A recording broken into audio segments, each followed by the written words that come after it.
Hello guys, আসসালামু আলাইকুম। আশা করি সবাই ভালো আছেন।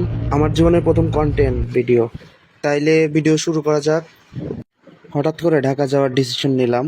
তো 12টার গাড়ি, আমি মাত্র বাজারে সো ফাইনালি আমরা এখন বাসে উঠে গেছি। গাড়িটা ফাইনালি ছেড়েও দিছে। আমার ছোট ভাগিনা রাস্তার ধার দিয়ে সব গাছপালা দেখছে এবং সময়টা উপভোগ করছে। আতাইকুলা পেতে না পেতেই হুট করে বৃষ্টি নেমে পড়লো।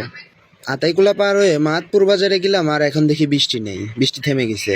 যাই হোক, দেখতে দেখতে আমরা যমুনা সেতুতে চলে আসছি। আমাদের উত্তরবঙ্গে আগে যাতায়াতের এই একটি পথই ছিল যানবাহন চলার জন্য। এটা অবস্থিত যমুনা নদীর উপরে, যার স্থান সিরাজগঞ্জ হইতে টাঙ্গাইল। এটা বাংলাদেশের বৃহত্তম সেতু। গাড়িতে উঠলাম 12টায়, এখন টাঙ্গাইল আইতে আইতে দেখি যে সন্ধ্যা হয়ে আইছে। সন্ধ্যা হবারই কথা, বাগাবাড়িয়াতে জ্যাম, টাঙ্গাইল জ্যাম, এরপরে চান্দুরা পার হতে না হতেই আবার জ্যাম শুরু। সেই জ্যামে বসেছিলাম 3 ঘন্টা। চান্দুরা থেকে বাইপাল যাইতে সময় লাগে 3.5 ঘন্টা। অতপর ফাইনালি আমরা টেকনিক্যালে পৌঁছায় গেলাম। বাংলা কলেজের সামনে যখন নামায় দেয় তখন বাজে 9টা 45 মিনিট। সো ফাইনালি 8 ঘন্টা জার্নি করার পরে আমি ঢাকাতে চলে আসি।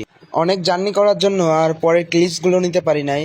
সো নেক্সট ভিডিওতে সবগুলো তুলে ধরার জন্য চেষ্টা করবো ইনশাআল্লাহ। তো ফাইনালি সবাই ভালো থাকবেন, সুস্থ থাকবেন এবং নেক্সট ভিডিওতে আবার দেখা হবে। আল্লাহ হাফেজ, আসসালামু আলাইকুম।